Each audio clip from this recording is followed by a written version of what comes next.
Hopefully.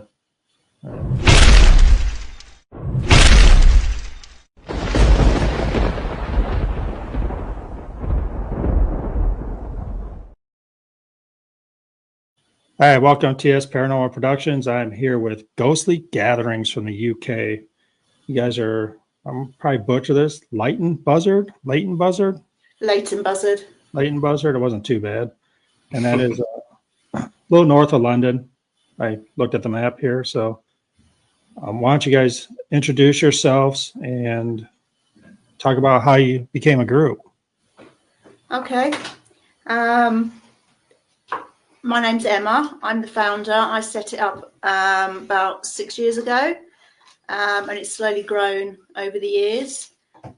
We now have a group of 18 to 20 team leaders, so it's getting bigger by the year. This is Neil and Tracy. Hi. Hello. You guys have been with me about a year now, haven't you? Yeah. But I've still got some of the original team as well on board. And we kind of take it in turns, depending on where our events and our live streams are, and whatever's convenient for those involved. They come along and do their thing when it suits them, really. We're very laid back and relaxed about it all. 6 years ago. All right. So 18 members, that's a lot. I mean, it seems like a lot of groups now are going smaller. Does that help you being so big, or? It does, because we've all got day jobs. So there are times when some people can't do it because of family commitments or work commitments or other sort of stuff, holidays and that sort of thing. So it always means that I've got team members available on the night. You guys do a lot of like private investigations for people then? Yeah, we do a few. I often go in and do private houses. I go and do some house cleanses as well for people. So it's not just the investigation side of it. I also do the house cleansing and stuff like that as well. Okay, so let's talk about UK a little bit. You're my third group. Third group from the UK that I've had the privilege to have on the show. I know you guys probably haven't been over to the United States or anything, but you guys have so much history, everything jam-packed right there, it seems like, compared to what we have over here. Yeah. Leighton Buzzard itself is probably 1,000 years old. It's an old market town. It was mentioned in the Domesday Book. And the town itself is coming up for about 1,000 years. So that in itself has got the most amazing buildings just on our doorstep. And you both, you're in, where are you? You're in Little Gaston, which is a village. We've got Ashridge House there, which dates back to about 13th century as a monastery, and then Henry VIII changed it to a house when he dissolved the monasteries. So it's been a sort of very large part of that area, because it's now used for many different things, including sort of as a management college, but it's also open grounds and everything. So it's some really nice area around here, nice places to go and look around. We're rather lucky. Yeah, I mean, you guys, 1,000 years old. We celebrate bicentennials, like 200 years old. That's what we celebrate over here. I mean, it's funny to me how much history is over there. Obviously, always a big dream of mine to get over there sometime, if I can get it by the wife. Yeah, maybe. I mean, it's definitely a different feel to it, I think, because of the age of it. But then, a lot of the spirits may well be. I mean, we do quite a lot around the Second World War and things like that as well. So it doesn't have to go years back. I mean, we probably aren't. If we go too far back, there probably people we won't understand what we're saying anyway, because obviously the language has changed quite a lot over the years. So you go back to Shakespearean language and that sort of thing, it's quite hard to sort of decipher it or understand it. So they probably have the same trouble with us if we're talking to spirits. So sometimes it's quite good just to talk to people from the 20th century or 19th century, Have you guys ran into that? Because we don't run into it over here. Different languages coming across, like EVPs and stuff like that. I mean, I think it's something we have to bear in mind, because Anglo-Saxon is very different from the language we speak now. So if you go back to the 14th, 13th, 14th century, I expect we'd only understand some of the words that they say, and likewise. And I think the way we speak as well has changed a lot. So I think we probably talk a lot faster. Not only that, we went to Wales, didn't we? The Skirrid. We had something come up in Welsh when we did the Skirrid in Wales. And it wasn't until we got home, we actually, I can't even remember what it was. Something for Mother. Yes, Mother's Day. And the day before it was actually Mother's Day. And we didn't know what it was until we got home and looked it up. So we have got that Welsh, you know, a different language completely. Okay. Yeah, that's English. I want to go to Wales. That's where my family's originally from, is Welsh. I'm like 80% Welsh or something like that. But me too. Never been there, but sooner or later. No, it's interesting because, I don't know, it was a long time ago. I was watching a show and they were, I think, in Germany and they were getting like American EVPs, and people question it because they spoke German, and they say, oh, when they do EVPs, it comes over as what we can understand, which this was like 20 years ago. We didn't have Google Translate then, so I don't know how that works. That's why I was just wondering if you guys get different languages. We haven't used Google Translate. I think we used that as a Skirrid a little bit, didn't we? We did, yes. Yeah, we did use that. And that is a tool we can use if something like the Welsh language. I mean, most people now that speak Welsh, I don't think that, you know, they speak English as well, so they probably understand everything we say from that point of view. But, you know, obviously if they speak in Welsh, it's important for us to be polite and sort of be able to reciprocate that if possible. I do wonder though sometimes with spirit whether it is actually you don't need language as such, it's more the intention of what you're trying to if you're picking up on something, feelings and stuff like that. Do you guys use a lot of like equipment, like EMF detectors, and you know, we talk because I think as Tracy said, you know, you often get feelings and emotions more than probably words. So you get that kind of, when you go to somewhere that you feel there's something there and you feel that presence, and they maybe communicate through touch or feel or just sort of making you feel a certain way. No, I mean, it's interesting. I mean, EMF and REM pods and everything, it's kind of like universal language, I guess, for spirits. They can touch it and we can understand that they're there. So no, it's interesting over there with a different language. It is exciting when you do get EMF responses and REM pod responses. It's exciting for the people that are at the events and that sort of thing. But, you know, quite often it's the more subtle things that make the biggest effect to us. Because, you know, we kind of have probably more of an understanding of it or more of a feeling when we're there. You know, you suddenly feel your hair stand up on your arms and that sort of goosebumps and that sort of thing. You suddenly almost sort of feel a presence. We kind of have a mixed feeling on some of the equipment though, don't we? You know. Yeah, we're becoming more and more sceptical about it as time goes on. Certain things, words. I mean, we don't use apps at all. I just don't think they're worth bothering with. But we have a Hexcom, which is obviously poor man's Ovilus, but we don't get a lot on there. We've had a couple of hits, but I don't know whether it's that have tied in like really quite well. When we're doing a board or something like that. But sometimes it's more like. But we kind of use the Hexcom as a way of actually prompting questions rather than using it as proof that we've got something. It's a much easier way of just continuing the conversation with the spirit if you've got something in the room at the time. Yeah, so kind of like a starting point type stuff. Sorry? Kind of like a starting point, like yeah. So I read on your Facebook that you guys have empaths, mediums.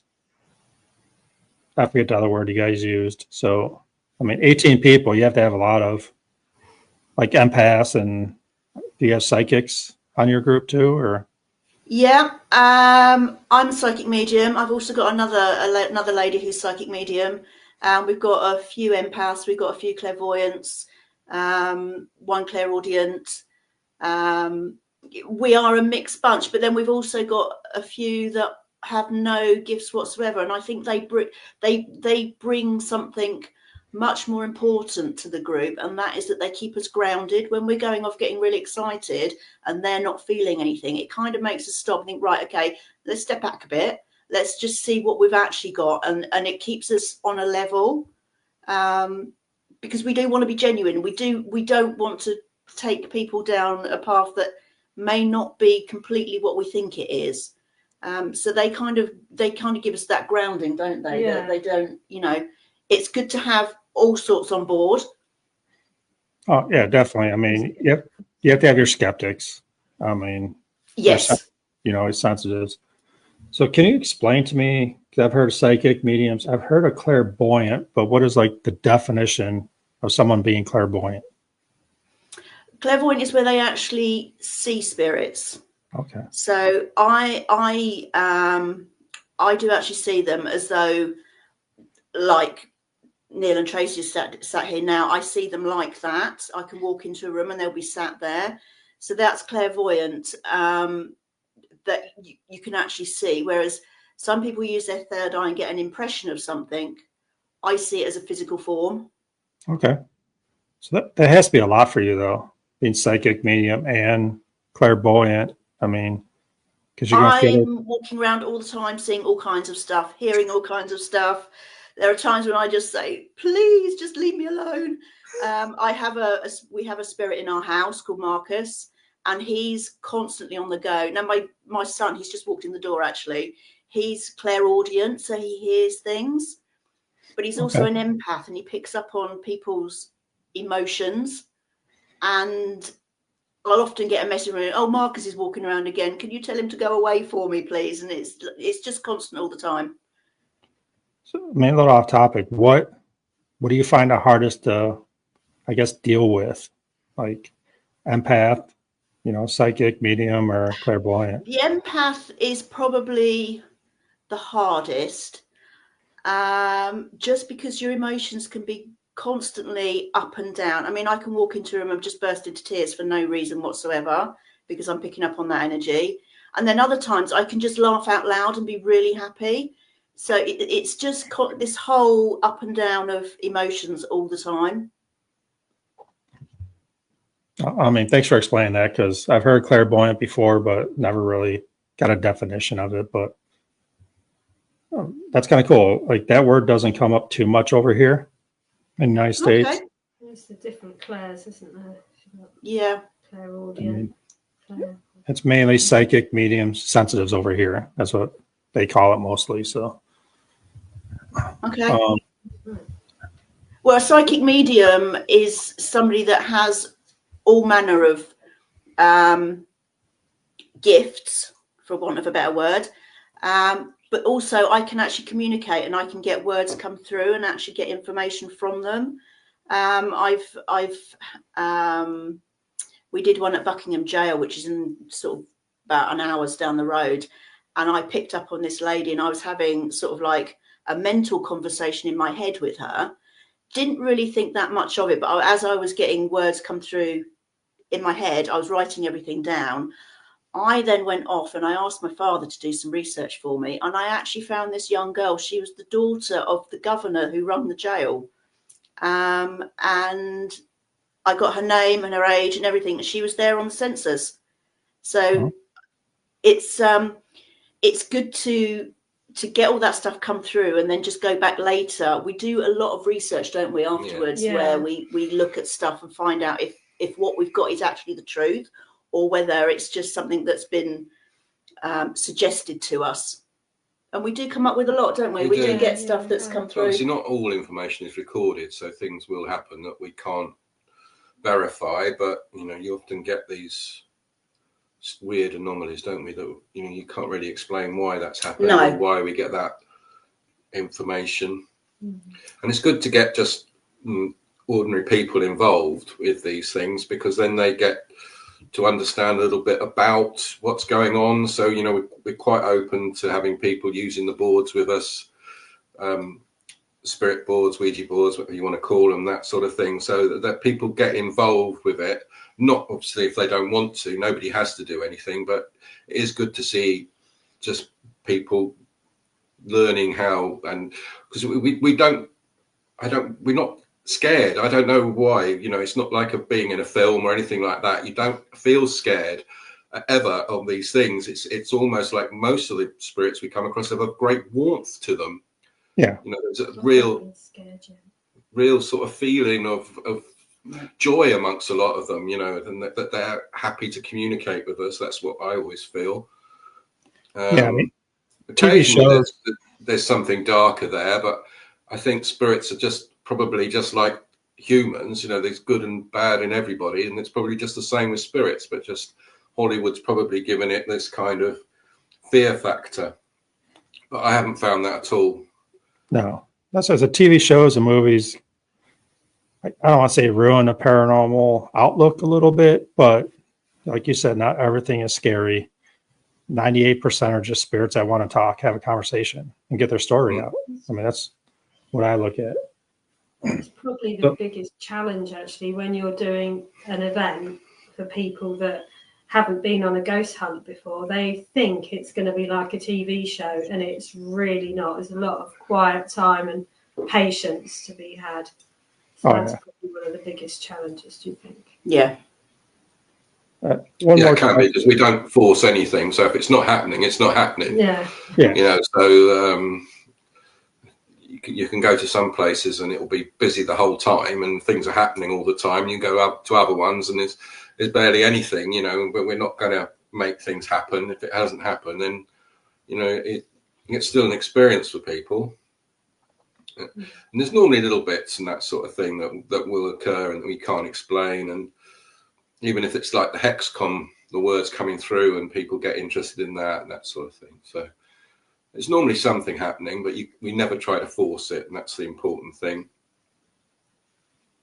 One question, then I'll go to Tracy, but talk about clairvoyant, be able to see spirits.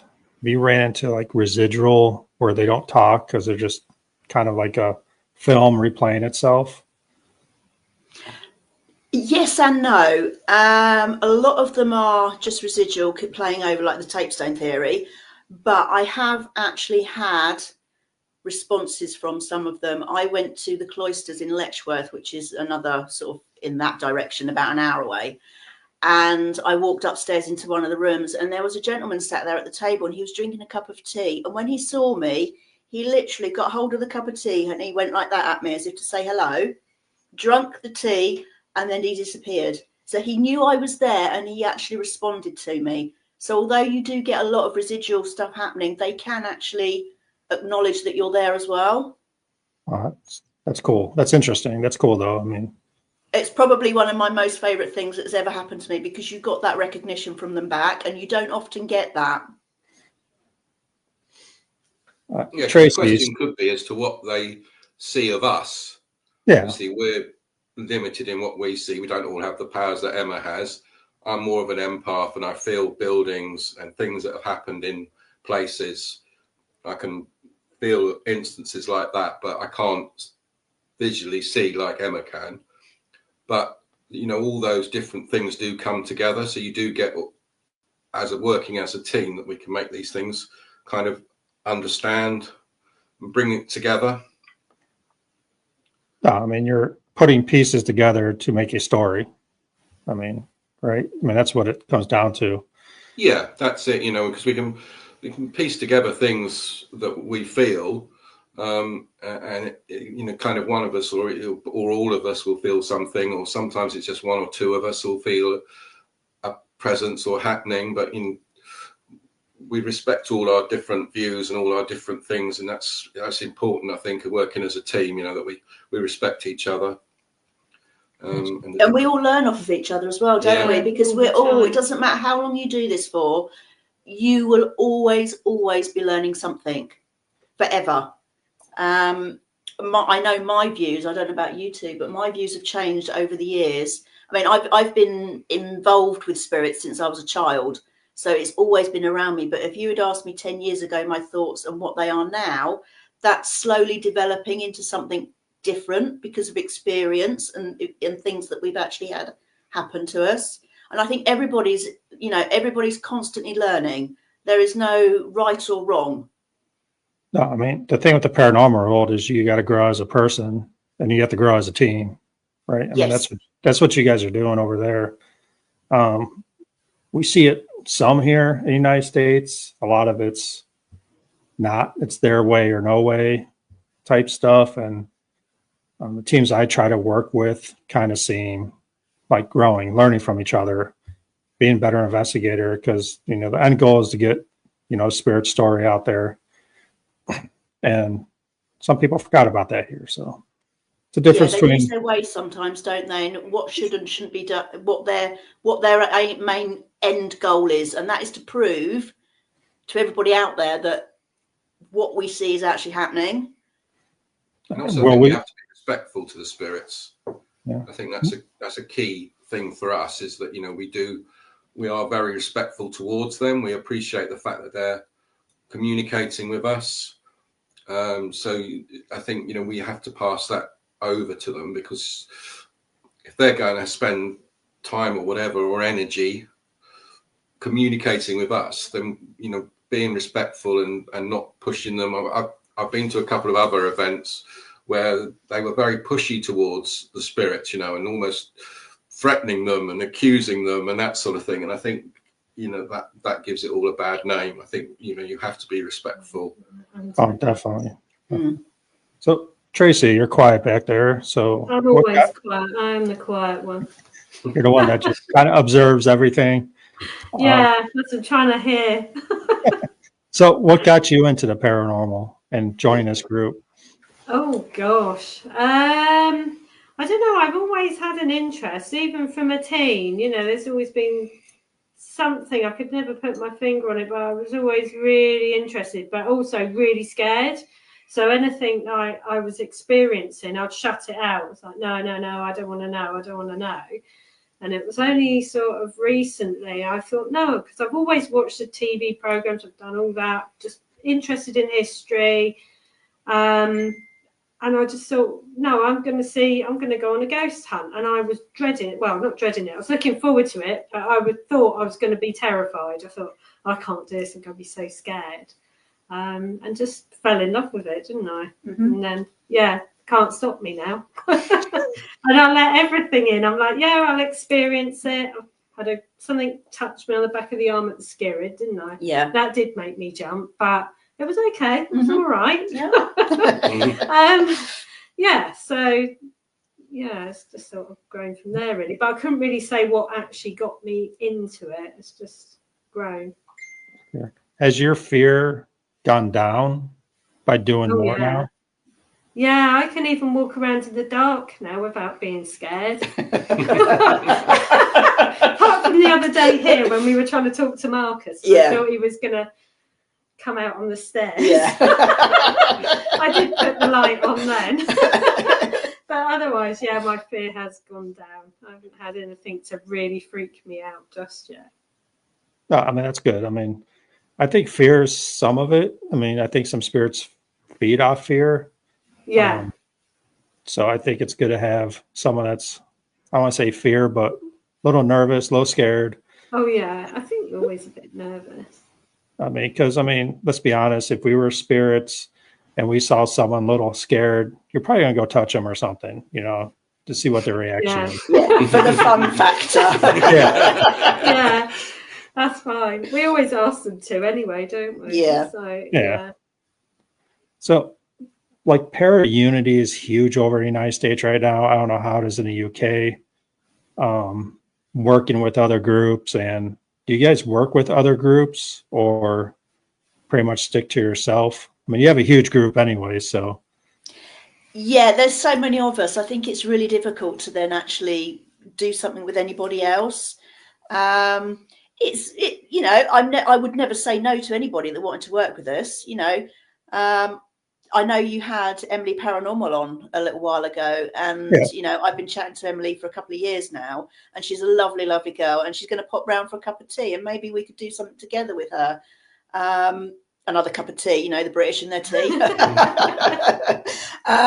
So yeah, I'm. She does make a lovely cup of tea. That's fine.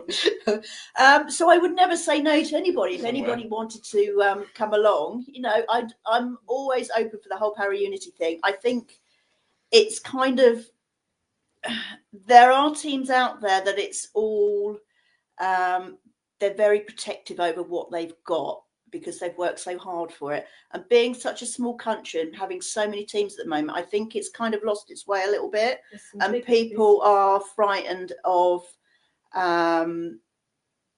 losing what they've got, so to speak. It's just, I find it very hard to use the word para-unity because I sometimes feel that it's used for the wrong reason. And Yeah. that's kind of all I'm going to say about that. But I would always, you know, I would always join anybody with open arms to do something together. Because again, you're learning off of people. You're passing information backwards and forwards, methods, equipment, what they prefer with their equipment that they use. It's all a learning experience for everybody. We do have people from other groups come and join us, don't Yeah, they? yeah. Not particularly invited, but they come to see what's happening. So they're on a paying event or whatever, and they bring their own things with them. And generally, you know, it's quite nice to have them with a different aspect, as long as they don't try to take over. Yeah, we've had that a couple of times as well, haven't we? Yeah. Which can be quite difficult. Have a challenge. Yeah, but, you know, on the whole, it's quite nice to have people that have done it and understand what we're trying to do. So we do have, like, over here, there's your relatively small events company. Yeah. But there's some big companies out there that have got bought into little teams, haven't they? And sort of they take a lot of the custom, don't they? Yeah. Sort of I was actually headhunted by one of them a few years ago, and they offered me all kinds of things to get involved with them. And I thought about it. I'll be honest, I did think about it. But when push came to shove, I just thought, you know what? It's not fair on all the smaller groups that, you know, they're taking over and they're taking away the fun for everybody else because everybody's struggling to buy equipment and all the rest of it. And there's some money maker for them, isn't it, rather than an actual. They haven't got the passion. I would say that because it's not their, I say business for the want of a better word. The passion isn't there, and it's just they just tick over. It's just a tick over. They have all the best venues, don't they? Yeah. Because it's so expensive to hire anywhere, and it just leaves us little groups. And I'm not talking about us, but all the little groups in the country. It leaves them to one side, and everybody's struggling at the moment to actually be able to afford to go out and do stuff. And it's wrong. It's really wrong. Yeah, it is. We're starting to see that over here a little bit. Not really companies buying places, but, you know, more wealthy people buying places and, you know, charging so much to go investigate. We have been lucky with the bigger places like Trans-Allegheny and Mansfield. I don't know who else. There's a lot of big places over here that the owners of those places keep it low, you know, for us to be able to go still investigate because they're just trying to keep the history alive. They're making a little money to keep the buildings upright. That's what they're doing. So been lucky, but you're starting to see more a business of it than what it's supposed to be. Yeah. So little groups I think are better. Smaller places I think are better. I think people are too tuned into the big ones that have been on TV, you know. I think more like the smaller houses or the pubs or whatever you would call. I find them more fascinating than going to one that's been on a TV show before just to say you did it. Yeah, we've got we've got 30 East Street up north here, and I won't go there simply because there's been so many teams in there. And it is just a money-making thing for those that own the house, and I just won't pay the money just to go. You know, it's just so wrong. It's so wrong. I think that's nearly let out every single night. Yeah. Teams. Yeah. I don't think there's many nights where it's not let out to a team.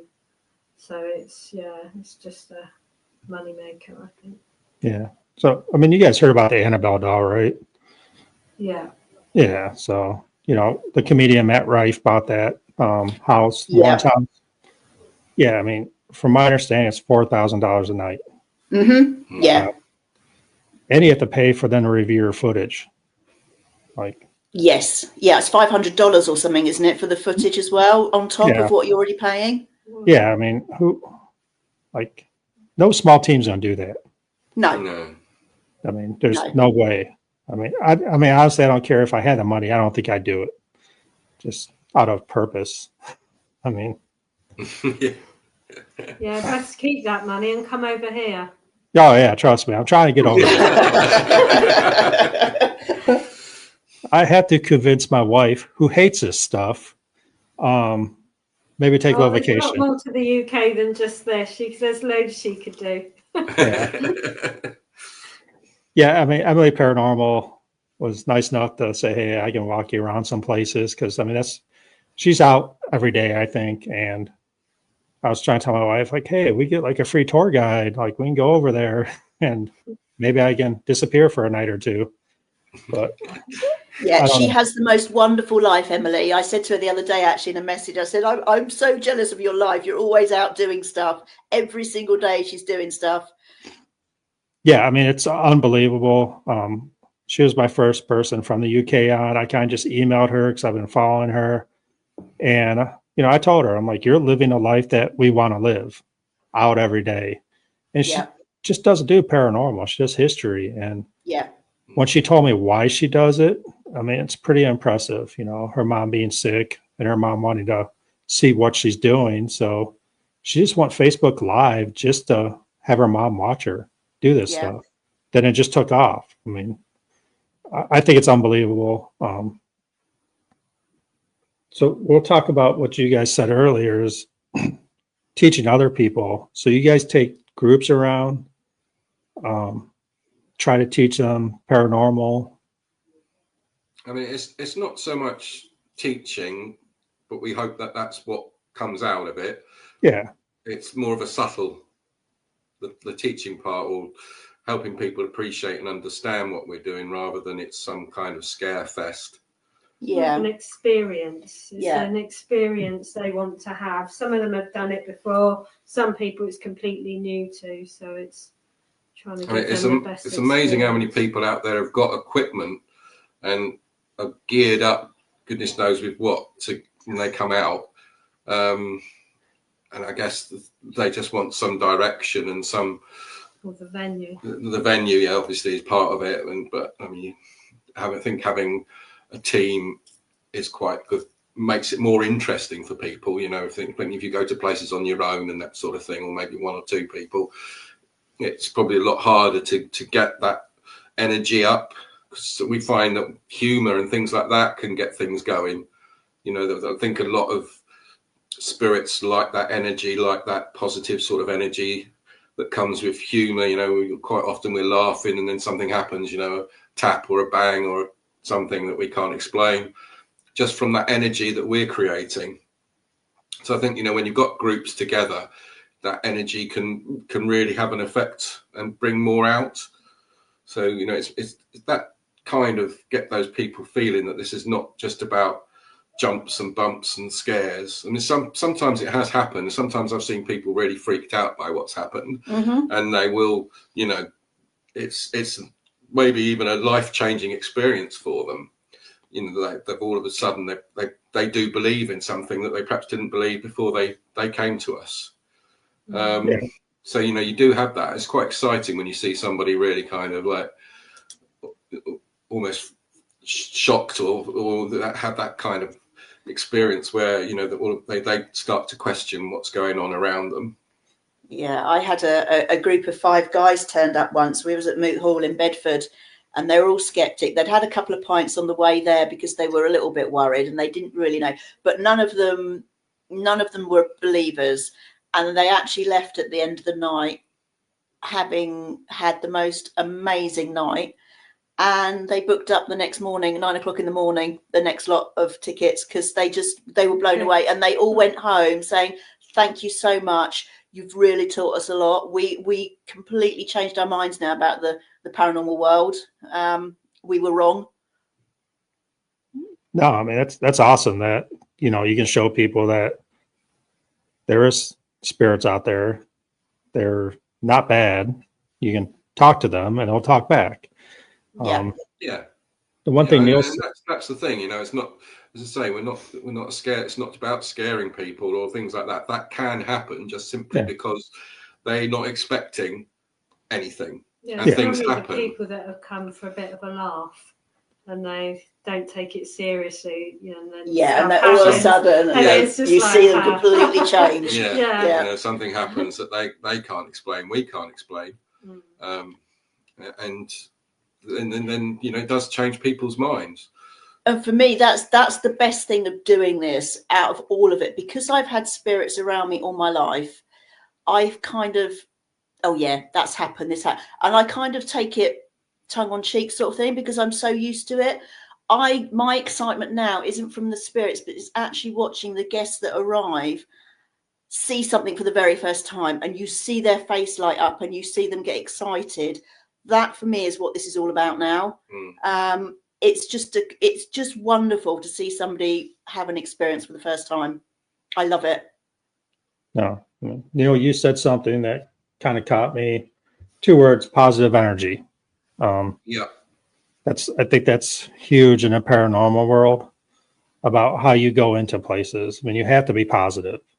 And there's too many groups out there that are just looking for that negative energy, and they bring negative energy in with them. Do you think that plays a huge effect of what type of spirits are coming out? I don't think you're going to get spirits if you're going with a negative energy, to be honest with you. I think you're making it up if you do. I think the positive energy reflects on everything. So even if it is perhaps a darker spirit or something that's got a bit of a grudge or whatever, I think, you know, that energy that's coming will affect all of it. I think if you go in and you're almost feeling like nothing's going to happen, or you're not, this looks like it's going to be quiet and that sort of thing, that's what you get, you know, because you're not up for it. You're not creating the energy that spirits need to respond to. So yeah, I've never gone into with negative energy, so I don't know what that feels like. I hate negative energy because I'm an empath. Anybody's got negative energy around me, it really affects me. I hate it. So, you know, there's nothing. I like to laugh. I like to have a joke and make things fun for everybody. And that's the way I approach it. And I think spirits come back from that. I think, you know, you do get a response. You always know as well, if you've got somebody in the group, if you go back to somewhere 2 or 3 times, if you've got a negative person in the group that you're taking, you have a completely different night to what you had previously. I mean, I know that every night can be different, but you just don't get as much. You don't get a good enough night. No, and they won't get anything. No, they won't get anything out of it at all, because they're not open to have an experience. You know, you can have people like we were talking about who come in and think it's all going to be a bit of a laugh and a joke and that sort of thing, but they're still open. You get people that come in and there's no way anything's going to get to them, because they're coming with a completely closed mind. And you're not, even if you like drum up a spirit to stand right in front of them, they're probably not going to believe what they're seeing. You know, think they're faking it or something, you know. So it's not, it's important that people come in and are able to have an open view on things, whether they believe or not. Let them, you know, have a be there to have a response and see what happens. I mean, you can make things happen, you know, and without us forcing anything, and things happen and people won't believe what they're seeing. You can't take that away. You can't change that.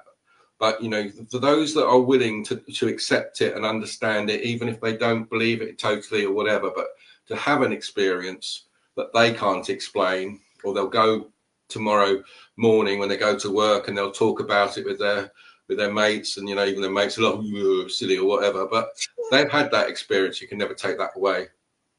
Yeah, I mean, that's what personal experience is. You never can take that away. Positive energy type.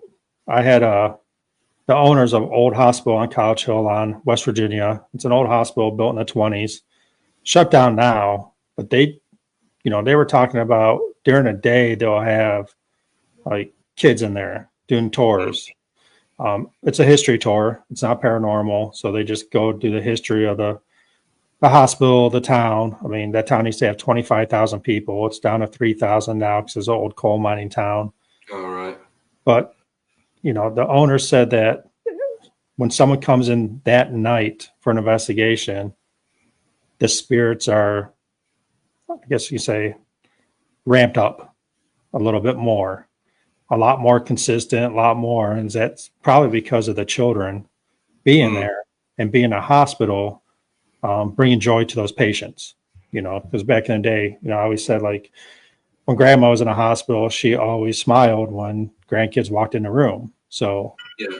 kind of same concept, bringing that positive energy into a place. Sorry, 1 minute. No, it's all good. So Yeah. No, I think it is important, and I think because quite often we feel that we get children spirits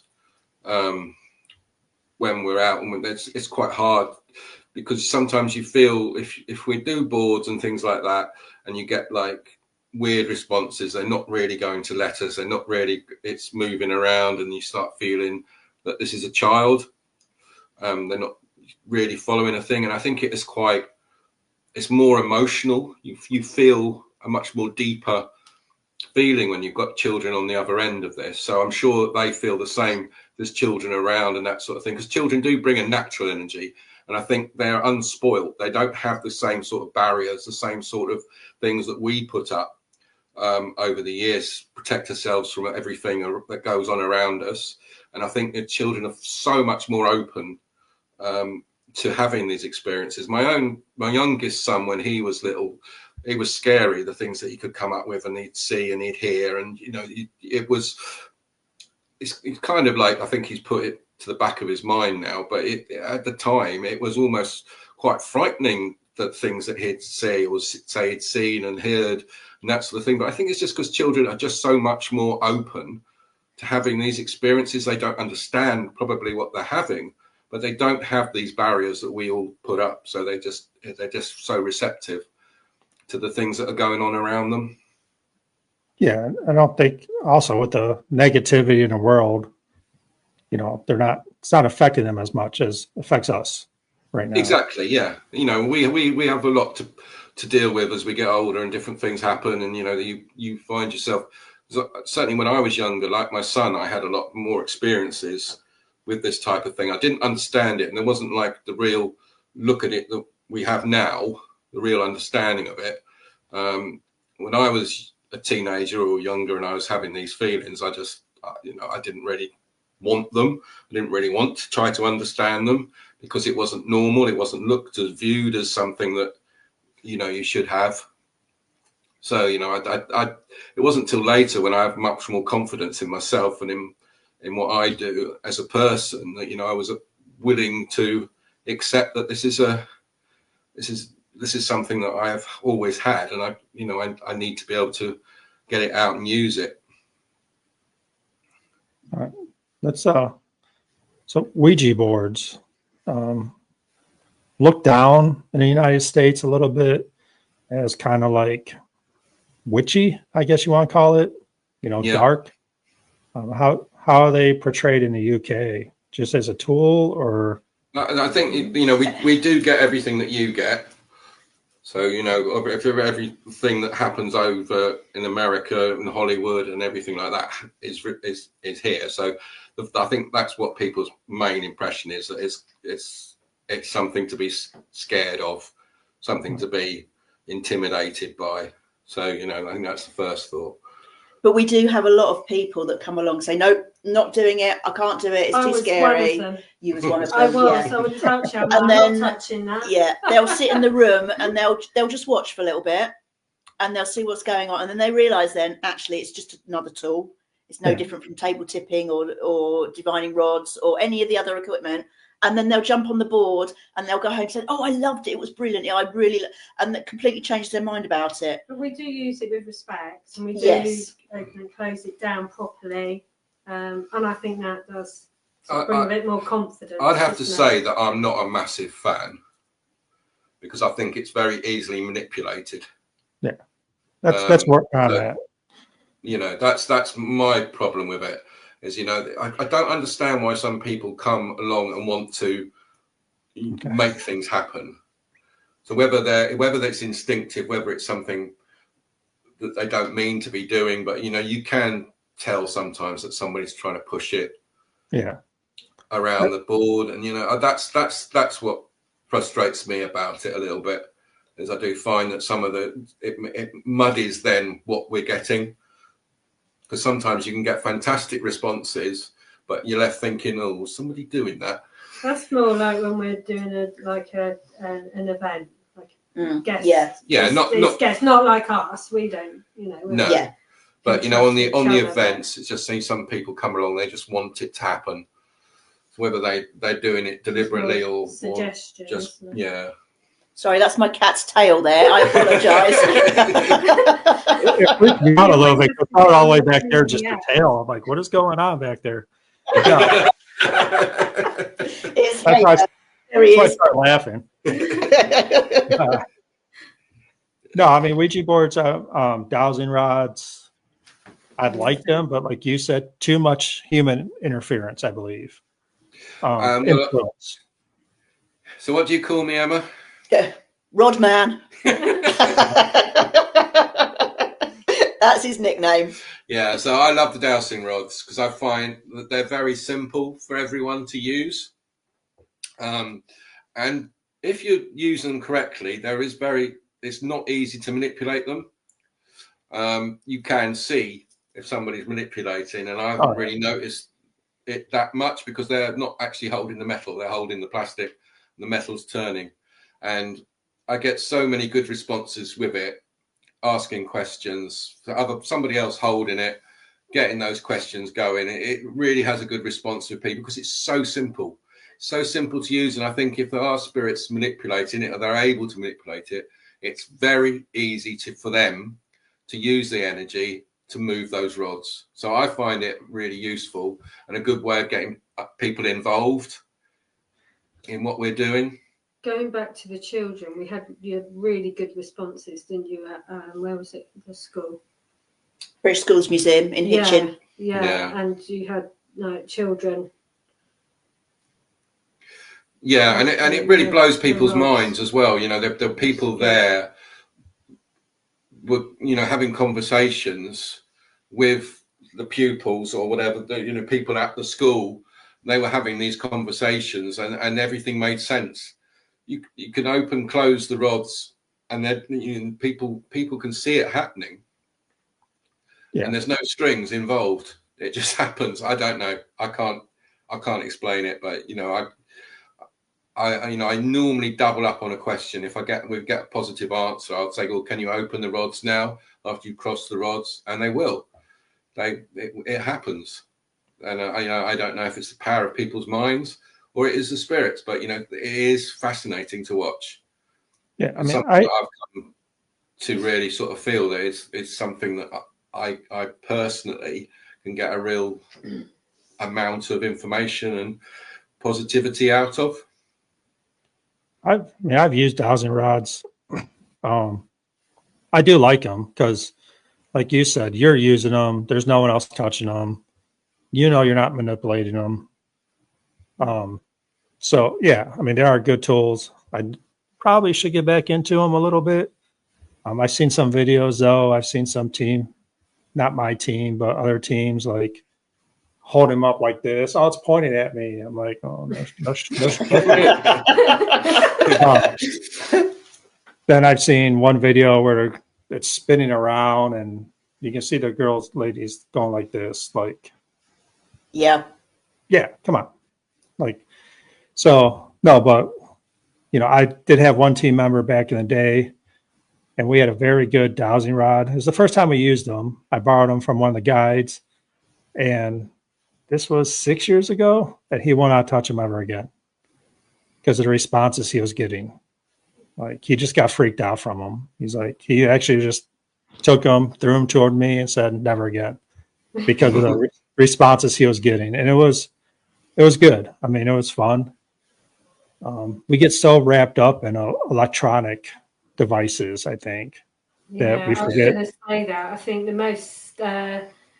the simple pieces of equipment are actually probably better than the really expensive electronic things. Because some of it costs so much money. It's just unreal. Yeah, I have piece of equipment that's $400 that I've used once. I mean, yeah, it's just crazy. And we have an SLS camera, but we don't. I don't like using it because it just triggers so easily. Yeah. On anything that looks remotely human, it finds a shape. Yeah. And I've actually proved that in an event when we was at the I think it was at the Cromwell.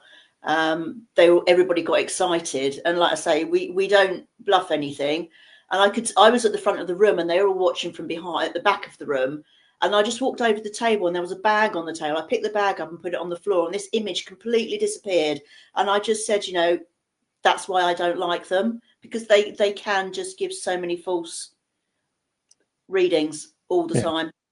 They're so big. It's just a really massive. I think the electronic things definitely things like EMF meters can really trigger things and make people start to ask questions and sort of feel like there's something going on. I think that sort of thing really does help. But I think we're never going to get totally focused on that, because the things that have been tested for years are the things that really get people going, that they're interested in. I quite like a cat ball. I think the I like a balls cat ball. can be really impressive, and just it's simple, just sitting there, and then it goes off. It's like, especially prompted. I mean, yeah, like, EMF detectors, you need EMF for it to go off. It's simple. REM pods, you have to break the field for it to go off. It's not like the obvious or the PS device where supposedly they manipulate the EMF to create a word. We had this conversation the other day, and I just said, "Well, how? I just don't.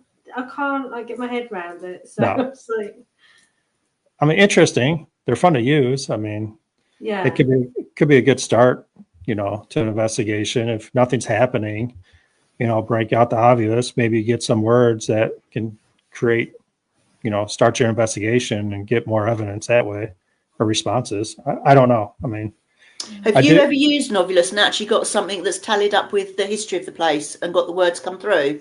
No. Okay. There's your answer, really, isn't it? Yeah. I mean, you can manipulate the words to what you ask a question like, who's here? And it goes outside, so you're like, oh, you're outside. I mean, you can spin words all you want. I mean, it doesn't. The only one that we had that I thought really, really blew my mind was at the Skirrid Inn. When I had the word stones come up, we were in separate groups. Yeah.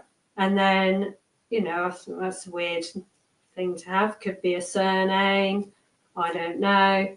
So we swapped groups, didn't speak in between, did we? Because we were on different, sort of time. And then you had the stones thrown at you in the same room. That was weird. Yeah. That's the only time. In fact, I had stones thrown at me all night, didn't I? Because I woke up in the morning and I had stones in the bottom of my sleeping bag when I woke up the next day. Bizarre. The weirdest thing, wasn't it? So what's your go-to equipment for everybody? I personally love a board, but I only love it when I'm with people that I know very well. For me, it's my own body, because I'm psychic medium. Excuse me. I don't actually need any equipment, but I know there are people in the room that do. So I'm just happy to just sit there and sit and feel what I get. If I was to use a bit of equipment, then it would be the board that I would go to first. Just because you can get so much information from them. Neil? No, Have you not got a go-to? I don't really. I mean, like you, I do like the board. I don't really have anything, because I'm the same. I'd rather just sit there quietly. You started doing the pendulum, haven't you? Yeah, I've started doing that with the crystal pendulum. But I do like to sit there, which you can tell because I'm quiet. I like to sit there quietly to see if I can hear anything, feel anything, just soak up whatever's there. But equipment-wise, I wouldn't say I've got a favourite. I'm open to all of it, really. I think I've already answered mine. Yeah. You look like you're thinking pretty hard over there, but yeah, we know your answer already. But it's just that it can even people that have been to a lot of events, because we had a group that went to our last event, and there were 5 experienced sort of ghost hunters, and they didn't use the rods very much. And we got so much response from it that they were really sort of blown by the effect it has, because they had all the electronics and all these different bits of gear. Didn't really get a lot out of that, but my God, did those rods move for them.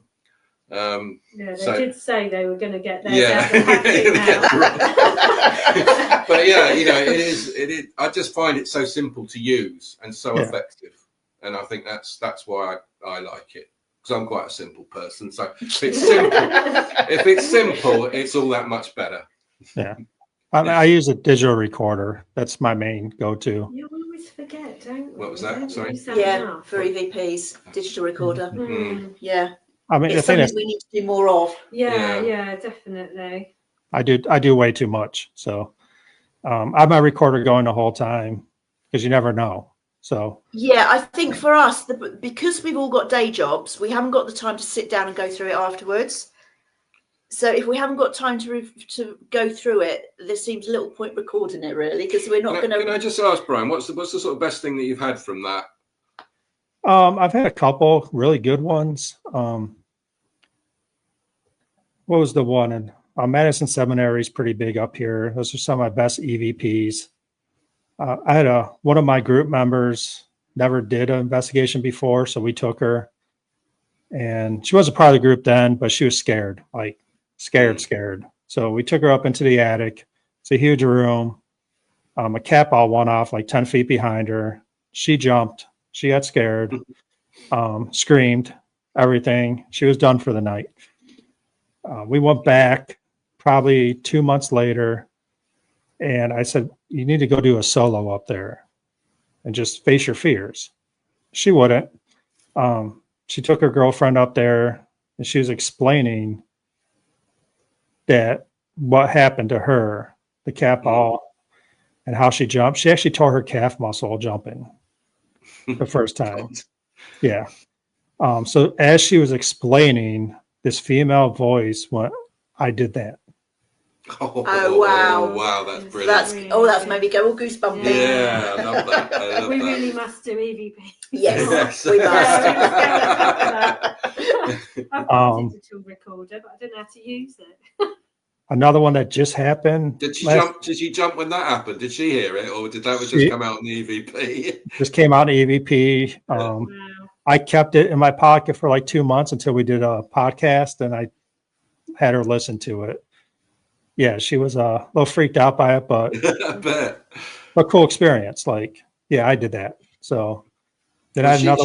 She clearly has more going on than she probably realizes. I expect she probably senses a lot more than perhaps she wants to let on.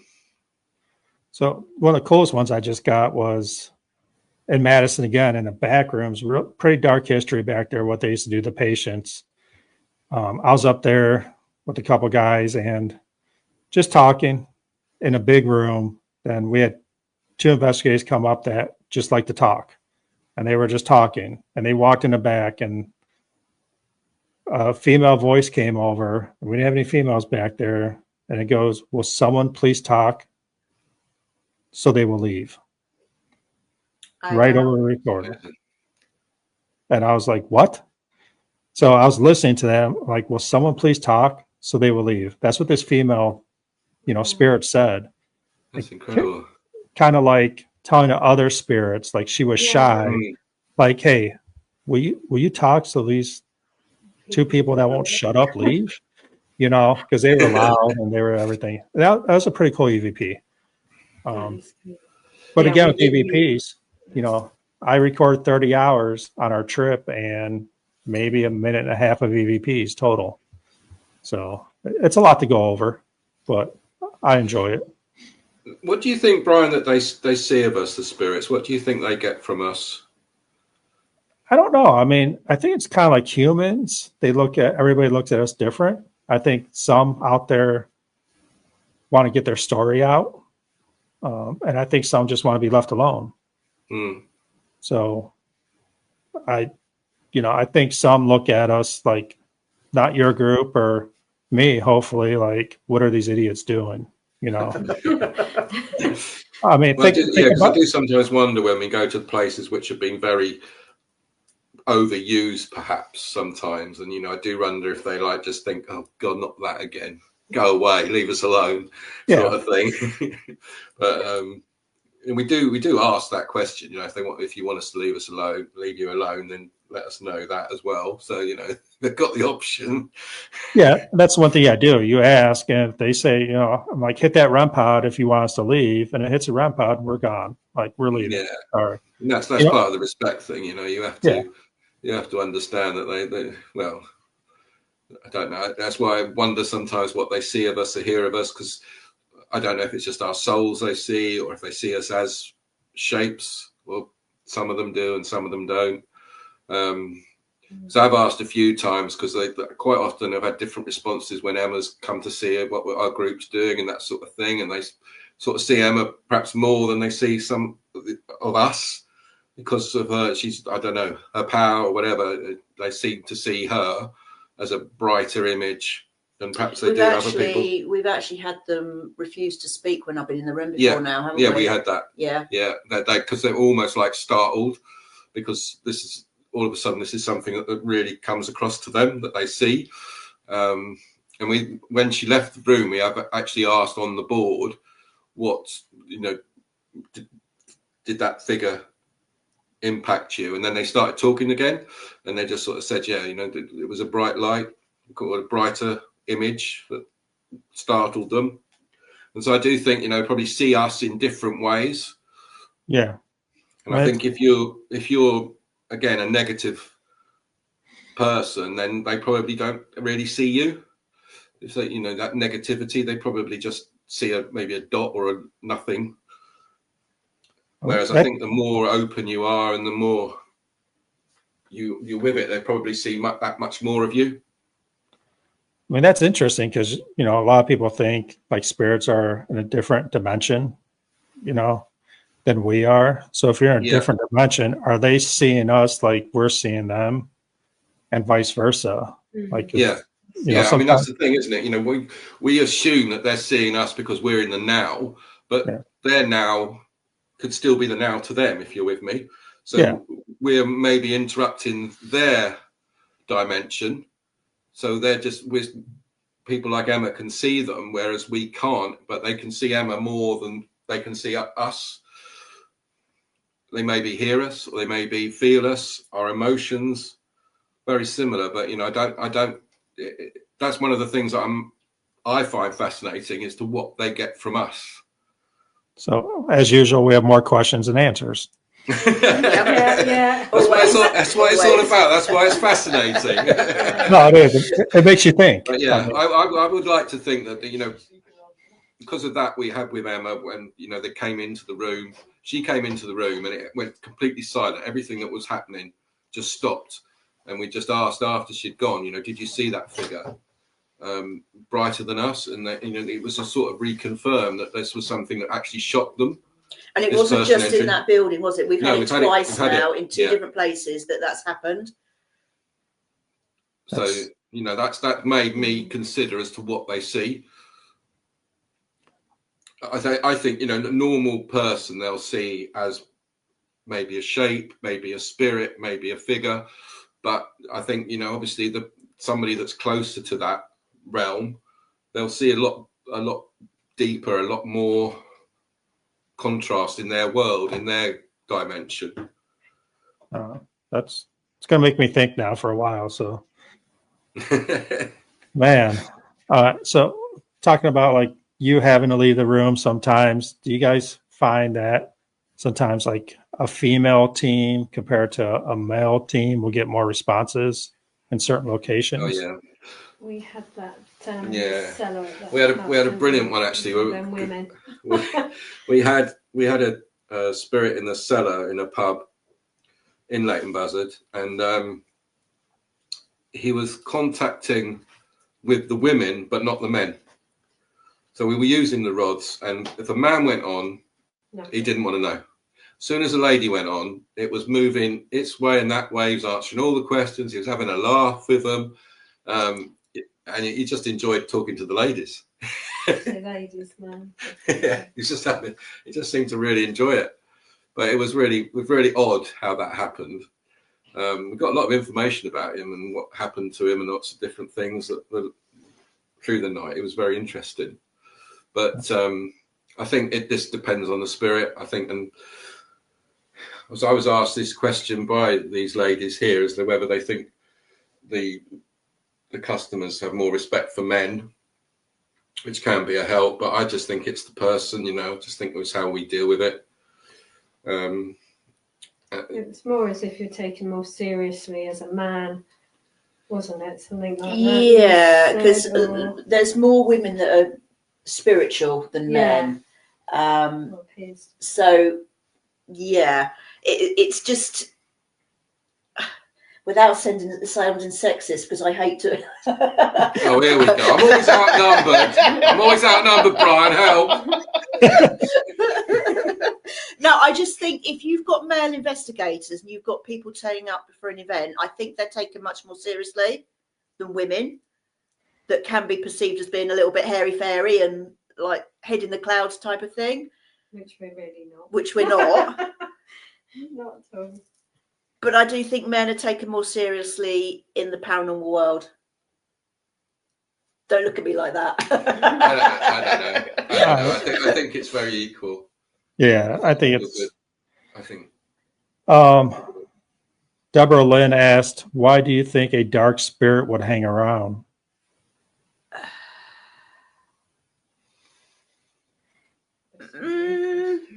Unfinished business, maybe. Yeah, I think that's the same, be it dark or light. I think they've got something to say. There's something that I haven't completed in their cycle. So we have Fairfield County. I just think that's the reason. You know, they don't want to leave because there's unfinished business. Yeah, I mean, we have one place here called Fairfield County Infirmary. There's supposedly a spirit called the superintendent there, which was in charge of the whole place. It kind of feels like he's there because like he was the man there. I mean, it was a poorhouse and it was not, well, I guess it wasn't a nice place to be there. So I don't know. It feels like to me that he's there because like he's in charge and he's not going to let anybody else be in charge there. That's his place. And, you know, he's pretty dark. He's pretty angry, I guess. I mean, you can call him. Women have a lot of experiences there. And I don't know if you guys agree or disagree with this, but, you know, we're investigating places from way back in the day. Men were superior. That's what they were looked at. Yeah. Women were inferior. So that's what I think. You have to have a good mix in your group of women and men. Yeah. And I mean, Neil, you look like a pretty big dude too. So I mean, I'm sure when you walk into a place, some women's spirits might be like, you know, hunker down. You know, again. Well, I think, as I say, I like to think that my humor and my positive energy is the things that they're going to respond to the most. We sorry, we have a place called the Sun, which we do regular events at. And upstairs, there's a gentleman in there called John, and he's quite a big burly man. And there's also a lady in there who was his mistress, for want of a better word. And he doesn't like any men talking to her. And if you're on a board, we did a live stream once on a board, and we were talking away, and one of the men actually got on the board, and this guy, John, he stepped onto the board and he just got really angry. So we had to take the guy off the board and carry on, and we then had to close it down because he just did not want anybody, any man, talking to his lady, and he kind of controlled the whole night. He wouldn't let us do anything if there were men involved. Yeah, sorry, I'm reading some comments. I think also I've had spirits joining in the joke. I mean, I remember one time I said something really stupid, and after I said it, asked a question, I realised how stupid the question was, and I just sort of like, oh, I'm really sorry.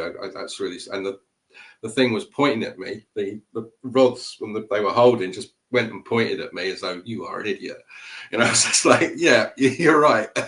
And I do think that they respond to humour, and I do think they respond to that positive energy, even if it's a negative spirit. I think you can outdo it. I really do. I really do think that you can, if you're positive.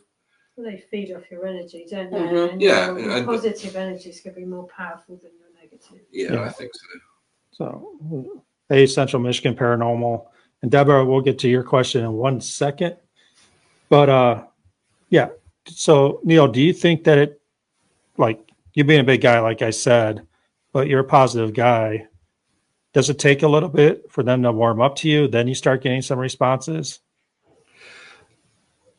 As I say, I don't know what they see of us, so I've not really had that. I think normally I get quite a good response quite early doors. I don't think that is an issue.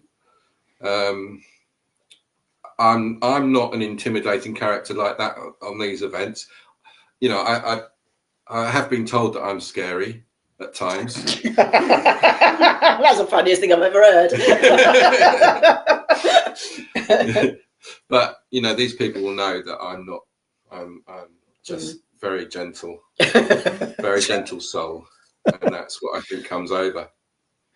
Yeah. So Deborah asked, what do you think that would make a dark spirit feel somewhat intimidated because of a person's size? And would it make them want to interact with that person more? I'll answer that. No. I think you're talking back in the day, these men preyed on women because they were women. But I think if a guy stepped up to them, they're a bully. I mean, in my opinion. So I think if a guy stepped up to a male dominant spirit, they would hunker down, most likely. That's what I feel. We get that at Madison a lot, that they will mess with. I think they can feel our emotions. Yeah. I think they can feel the way we are as people. And I think that probably overrides what we look like. So, yeah, I've had it where what I feel are younger spirits, I prefer to speak to younger people.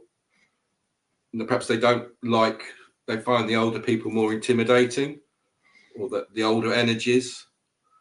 I think we just had that, didn't we? That young lad took over from his dad, didn't he?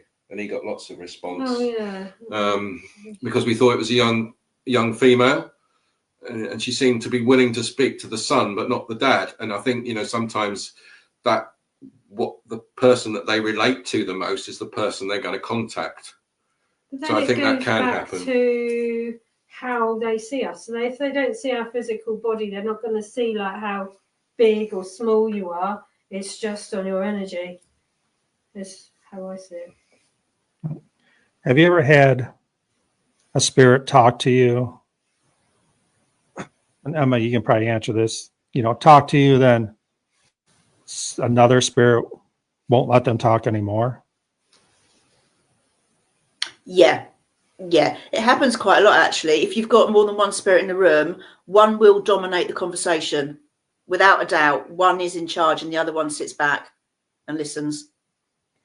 I'm just trying to think again, that obviously at the Sun, but we had it at the Skirrid as well, where we was in, there was a spirit in the bathroom, and there was one in the front, in the main bedroom area, and one was shouting obscenities at us because we were talking to the one in the room. But that was also a courthouse as well. So back to what you were saying earlier about the courthouse, the judge is supposed to be haunting there, isn't he? Yeah. The hanging judge. Yeah. So he's obviously quite a figure. Because people were hung from the beams in there, so it's quite a kind of energy hotspot. There's an awful lot going on there. You're going to have stronger spirits and weaker spirits. Mm-hmm. And yeah, you did get one that was taking over. Yeah. He was some of the words he was coming out with was actually quite bad. Shouting them. We're doing one location where it was part of the Underground Railroad, and there was 3 kid slaves there, and they were very, I guess, open, felt comfortable. My niece was there. She's 19. Kept tugging on her shirt, like, hey, how you doing? Then I sent 2 women down there because I figured, being back in the day, with slaves, I shouldn't be down there. See if they get more responses, and they did. We went back a 3rd time with the whole group, and it got pretty dark down there. Like a male dominant spirit came up, and was pretty much, you don't talk to those kids. They're slaves. They're mine. And my niece actually I had to get her out of the room because she back pain, something was stabbing her in the back, and it was pretty bad. She got overwhelmed there. So, so let's talk about one thing we haven't talked about, and that's the Estes method. It's kind of big over here. Do you guys use the Estes method over there? We do. I'm usually the one on the spirit box because not anybody, the rest of the team kind of find it hard to listen to. Some of them, don't they? Not all of them, but you need practice on a spirit box because otherwise you just don't know what you're listening to. I struggle with it. But we actually did a live stream beginning of this year, back in January, in an old cellar. And we were doing I was the one on the spirit box, blindfolded, headphones on, and I actually lost 2 or 3 minutes. You did, yeah. Yeah, I went into a trance, and I had to be brought back round again. I have no recollection of what went on. I have absolutely no idea where I was. I didn't even realise I'd lost any time. I thought I was just time was just going along normally. You were answering questions previous to it. Yeah. We were getting a lot of. I can't even remember. Was it a gentleman in there? Because you were doing the rods to start with, weren't you? And then we decided to do a spirit box. But yeah, that was really, that's never happened to me. I've only ever done one lot of trance meditation, and I didn't like it, and I said I'd never do it again, and that was voluntarily. This just took over, and I had no control over it whatsoever, and it was quite worrying to think that if I was here on my own doing that, who would bring me back round again? It was quite a scary thought to think that Halo would, wouldn't Halo, yeah, he'd just bite me. So yeah, I love doing it, but I have learned that it's not something to do on your own anymore. No, that's probably not a good idea. But talk about alone. Do you guys do solos? Sorry, say that again. Do you guys believe in solos? We do try and do something. We've got there's a place that we're going to hopefully book up next year, at the beginning of next year, and they've got this little library, and there's a lot of secret door that opens up in the wall, and then you go into this little secret library, and we're going to take it in turns to go and do solos in there overnight. This is news for us. Did I not Surprise. I'm probably more of a chicken to do solo. I shall be in there anyway, and I think Helen's got her name down already, so there'll be a few of us doing it. But that'll be really interesting to have a go. No, I mean, some people believe in them, some people don't. I'm a big believer in solos. Just because a lot of places we do investigate, hospitals, sane asylums, all that. Most patients were left alone. So they're used to one other person, the nurse or the caretaker coming in. It was just a one-on-one interaction. So that's why I do solos. Plus, I like the fear of it, I guess. I like walking into a dark basement with no flashlight and just asking questions. I was just wondering because some people like them, some people don't. I mean, to be fair, I've got Marcus here, so I spend my whole time just walking around. Oh, for goodness sake, Marcus, stop it. And I have conversations with him, and he just wanders off and does his own thing. So I've actually got that going on in my life every day as a solo, because most of the time my son's at school. So it's always going on, but it doesn't worry me at all. Yeah, Tracy. It's really like gentle and nice. Yeah, I guess so. I guess so. If you were going somewhere like a bit sinister, yeah, I think that would be a bit more scary. I'd quite like the adrenaline rush. I think though, if it was scary, I think that would be something that I've not experienced for a long time. So Tracy, you doing a solo in a library? We're seeing. Watch this space. She will. She will. Yeah, she will. With my eyes closed, probably. if everyone else is doing it, you will. No, yeah, I'll be brave. I'll have a go. I mean, I'll put my vote in that you go in first. Thank you very much for that. Yes, you can go in first. But just let us know how it is. Yes. No, we start off every investigation with a solo walkthrough.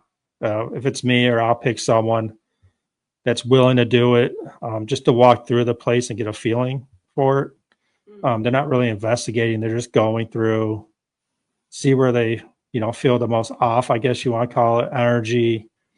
If they want to stop and ask questions with the recorder, they can. Most likely, they're running through the place. Then they'll come back out, tell us, hey, this room, or here, it felt really bad here. I didn't want to walk into this room. And that's how we start usually our investigations, just to get the feel for the place, and let them know the spirits. Like I was telling them, hey, we're here. This is your place. We're just visitors. We're not here to kick you out. This is your home. We just want to get your story out. And if you don't want us here, let us know. So that's how I start my investigations. So, I mean, some of them we do, don't we? I mean, the British Schools Museum, we went all for a wander on our own and had a walk around. A lot of the places we do, they're like pubs and hotels, so there's always people milling around. So we have to go off into areas where it's quieter. So we don't really get that atmosphere like if you walk into somewhere that's dead silent. I mean, we do have those places, obviously, but a lot of the places we go to, they're still working until 10, 11 o'clock at night. And then once 11 o'clock comes, we then have the place to ourselves. And then it's quiet. So we've already started investigating for sort of 2-3 hours before that happens. That's cool. So, I mean, like hour 20 into this. Do you lay down things like protection spells, Brian, things like that? Or I do not. I'm not. Sounds bad. So I'm not a huge believer in like crystals, protection spells, sage. I believe my faith is what protects me. So do you think that's general in America? Is it not something that's looked on? Because over here, things like crystals and major kind of crystals and sage, it's huge over here. Yeah. Okay. That's pretty big. Right now, and I just had a group on, I think earlier this month, they're Christian based, paranormal married couple. And I find it very interesting because I don't know how it is over there, but being religious and doing a paranormal is kind of looked down upon. Yep. It's starting to get a little more recognized. I don't know. I mean, I'm always open about it. My faith is what keeps me protective. Positive energy keeps me protected. I think over here we found it's increased the almost friction between religion and spirituality. It's like it's a threat to them. So they try to distance themselves from it as much as possible. I also think we've had such bad press with religion in the last 20 years or so that I think that people are going from religion to spirituality. Yeah, that's what I meant. As an atheist, I don't have a faith, so I have to find something as a protection thing. And being spiritual, I just find that protection prayers are the go-to for me because it continues in what my beliefs are. Whereas, you know, if you have a religion, you've already got that protection there, because it's all about working with intention, isn't it? It's that intention thing. Whatever your intention is, whether you're religious, spiritual, or nothing, that's what you use. I mean, everybody believes in something, whether it's that they don't believe in anything, they believe in that. But it's because I mean, there must, you know, I believe there's something bigger than we are, because if there isn't, then what are we bothering to do all this for? And that's part of the reason why I would like to get some answers along the way. Yeah. Because, you know, I don't know what it is. I mean, everybody's got their own idea of religion, but a lot of them cross over. You know, we seem to find religion brings barriers between people, whereas a lot of it just crosses over so much that if we look for the similarities, it would, you know, it was so much better. But, you know, I think there is something more, and I think what we're touching on here is part of everything that religion is. Yeah, I mean, don't get me wrong. Like, I have people in my group that do crystals and sage. I have no problem with it. I'm not against it. I think your belief is your belief, and that's what protects you. I'm all for it. Like, I've heard of protection prayers. I've never. Do you have a certain one you use, or is it depends on? I don't know what they are. I'm not going to lie. So, I mean, protection prayer. Like, do you have a certain prayer you use, or? Yeah, I do a protection prayer at the beginning of every event, every live stream, every investigation, every house, and I ask everybody involved to do that. And it is something actually that was used for the world's largest ghost hunt. I don't know whether you ever got involved in that. Did you, some years back? No. They had a number of psychic people that developed these prayers, and that's the one that I use. Okay. Oh, it's interesting. I mean, again, like, I'm a big believer in whatever your belief is that's going to protect you is going to work. I mean, that's what I think. I mean, I always say, like, there's people out there that, like, their grandfather gave them a lucky penny and they can't walk out of the house without their lucky penny in their pocket because they feel off. I think that's the same thing. Like, yeah, I'd have to say Emma does a closing down prayer, and I've missed that a couple of times because I'm still finishing with something or clearing up or whatever, and I've felt different when I've got home, and I can't put my finger on why that is, but I do sometimes feel that I'm bringing stuff with me, and I can feel terrible the next day. I can feel absolutely exhausted, mentally, physically exhausted after doing a session on Saturday night or Sunday. I'm pretty much gone. I thought, you know, I'm just asleep. Because they take so much of our energy from us when we're doing this, it does feel like our energies are drained. And a lot of our people that are there, you know, the people that are visiting us or whatever, you know, they'll have the same feelings when they leave. You know, people are drained. They're all saying how tired they are. I do think it takes a lot of energy from us. So I do think having a prayer, even if it's something that it helps ground everything. It helps us bring us back to where we were before we started. No, I mean, I just, you know, I mean, as I say, as you said, everyone's different. Everyone has a different requirements, but I find comfort in Emma's doing those prayers. Yeah, I mean, I've had people on the show that said they taken stuff home before, like spirits, attachments, or whatever. Luckily, I don't believe I have ever, and, you know, hopefully I never do. So, I mean, that's the goal. It's not to bring anything home. My wife would kill me, but, you know, every time I'm about to go on investigation, that's what she tells me: don't bring anything home. But I mean, there's, I have a team member that likes to stage, and I have no issue with it. Do I get saged? No, because I don't believe. I mean, if I don't believe in it, it's not going to help. No point doing it. No. Yeah. But at the same time, if there is anything in it, it's no harm in doing it. Yeah, true. I mean, just because you don't believe in it, somebody else believes in it. One of you could be right, one of you could be wrong. So there's no actual harm in having it done to yourself, because you might not be right. No. That person might be right. Yeah, I mean, maybe I should start. I don't know. Like, I was never a big believer in crystals. I did an investigation where the lady was very into crystals and very scientifically into crystals. Everything about them. She studied them for years, knew every single the 50 crystals she has, what they did. And I'm not saying she made me a believer, but got me more interested into them. Yeah. I mean, they're energy. I mean, they're part of this earth, so they bring energy. So that's cool. I mean, I always love people's beliefs, and I've always wanted to do more shows on people's beliefs, because I believe every religion, whatever you said, religion's widespread.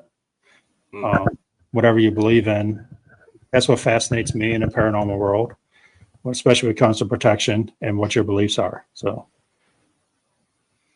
that's all I got to say about that. I mean, that's. We're just trying to protect you, Brian.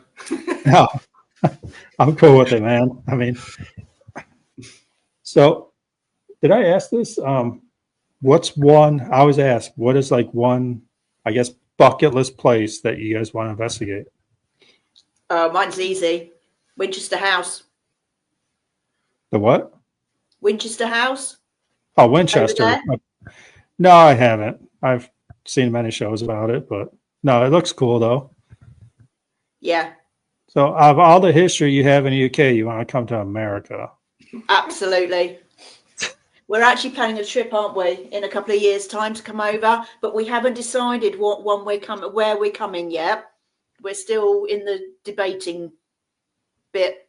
Well, the problem is with America is we're so spread out. Yeah. Like, I was talking about this with paranormal penny pinchers. Like, they get 60 places within 2 hours. You might have 3 in America. I mean, you have to travel a lot in the U.S. to get to each place. So I'm like, you're talking Winchester House from my house. I mean, that's like a 6-hour flight, Wow. Yeah. Yeah, well, we're really lucky then, aren't we? Yeah. Yeah. When you say that, it makes us realise that we've just got everything just here. Yeah. Yeah. You guys have everything there, and we're all spread out. No, there's some cool places in the United States. Have you got a bucket list? I don't know about a bucket list. I've got quite a few places I'd like to do. I'd like to go to Chillingham Castle. I love the north of England. I really want to go up north and do some places up there. So that would be good. So I mentioned mine earlier, actually, Ashridge House, because it's somewhere that I've lived near all my life, and I've been around a lot, but I've never been able to do an actual investigation there. It's such a busy place. They do so many weddings. And my son's one of the managers there, and I'm trying very, very hard to persuade him to let us loose, because they have crypts there that date back to the 1300s. The Black Prince has got an altar there, and the Black Prince, I think he must be about in the 1200s or 1300s. It's fantastic history, and I know it all so well, but I've not done an investigation there, and it would just be fantastic to be able to do it. My son is the same. This son is the same son that was when he was younger, had all these experiences, and he's had quite a few things happen there that he can't explain. And so have a lot of the staff. A lot of staff have seen apparitions and things like that. And so, yeah, I would, because it's not really been done that much. It would be fantastic to have a go. No, I asked this question on every show. The most surprising answer I ever got was the Vatican. I mean, Yeah. Well, I'd like to have a look in there underground in where Yeah. they've got all their information and different things that are going on in there. They've got a lot of knowledge that isn't available to the rest of us. So that would be, that's why I would reckon that somebody will want to do the Vatican. Yeah. I mean, we talk about religion and like paranormal, like split. But when someone has an issue, who do they call? You know, Ghostbusters? Yeah, Ghostbusters. No, I mean, when they have a supposed demon in their house, you know, they call a religion, the Vatican, Catholics. So why are we so spread on between crossing over religion and paranormal? But when they want protection, they call their church. Yeah. Yeah. It's I a mean- fear. It's a fear of it. Yeah, I mean, a lot of very religious people believe they know there's something out there. They just don't want to not believe, but leave them alone, I guess. I don't know. The thing is, they believe in spirits, they believe in the Holy Spirit, so why are we not all, when we pass, our spirit leaves us, so they've got to be somewhere. Yeah. I suppose they don't want to believe they're still here, that they've actually crossed over, maybe. Yeah. I don't know. Well, Some spirits say goodbye, don't they? They come and say goodbye. yeah. There's plenty of evidence that. I mean, I've even seen a thing where people's weight changes when their soul leaves them, and they've been done investigations to show that we do have an aura. So there is a suggestion that this will leave, and that maybe some spirits come and say goodbye. Maybe some spirits on that way get lost, or some spirits have got something left to say. But you know, I don't think really there is a massive gap between religion and spirituality. I just think that spirituality is something that's questioning what is out there. We want to know the answers. Yeah. It's not just about having some belief in something that whether it exists or not. We want the answers to what it is. My grandfather, he ended up in Cairo during the Second World War, and he was a very religious person, but because of all the atrocities he experienced during the war, he lost his faith. And him and my father used to have these huge debates about religion and all the rest of it. And my granddad actually said to him, when I go, if there's an afterlife, I'm going to come back and let you know. 2 days after he died, my father actually saw him at the end of the bed. And it was like, there, see, told you, there is. And he just disappeared. My father doesn't actually believe that it happened. He thinks he was dreaming. But I'm not so sure. I think he must believe it somehow. Otherwise, he wouldn't have mentioned it. He would never have talked about it, would he? Yeah. Something in his mind. Yeah. But my granddad came back to say, yeah, there is. And then nobody's seen or heard from him since. But that's the whole, you know, going from religion to spiritual beliefs. He was kind of, he lost one and became the other, and then just came back to let us know. It was a nice thing to do, I think. Mm-hmm. Yeah. And I shall come back and annoy all you lot when I go. You definitely will. 100%. I mean, you guys talked about like unfinished business, and you know, he made a promise to your dad. Yeah. So, you know, he came down. Yeah, there is. Yeah. Later, you know, love you later, and that was it. Yeah. So, no, that's cool. That's a cool story because I mean, yeah, you can make a promise and still keep it in an afterlife. Mm-hmm. So, all right, so we're hour 40 minutes into this here. Keep saying I'm not going to do this, but here we are. But no, again, it was a pleasure talking to all three of you. Learned a lot. Thank you. Thank you. Yeah. Really good. Learned a lot.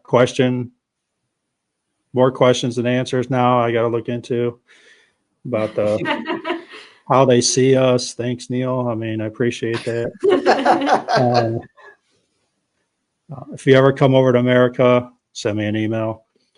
Will try do. to- Will do. right? If I'm ever allowed to the UK, I'll send you one. But Yeah, I'm do. hopefully I don't drink tea though, so I'm sorry. I'll go to the pub though. Oh, that's fine. Yeah, Yeah. that's good. That's good. No, And we'll again, keep watching as well. Like I say, I've watched a couple. Was it Penny Pinchers you had on before as well? Yeah. Yeah, I watched a little bit of that as well. They seem lovely. Yeah, I mean, all the groups over at the UK, like you guys are all about, I don't want to say teaching, giving people experiences. They do some charity work too, and just, spreading the knowledge of the Yeah. UK and the paranormal, and just the history is unbelievable. That's why I always try to get UK members on. Try to get someone from Ireland on. They keep dodging me, but whatever. It happens. But yeah, I mean, thanks again. If you guys ever have anything coming up that's big, or an event that's coming up that you want to plug away, just send me an email. Come back on the show anytime. And, Fabulous. Thank you. again, always a pleasure talking to you. Nice meeting all three of you. Yeah. And thank you, Brian. Thank you. Thank you. And I'm just going to hit this end here, and we'll probably talk soon. Thank you. Cheers. Thank you. Bye. Bye. Bye. Bye.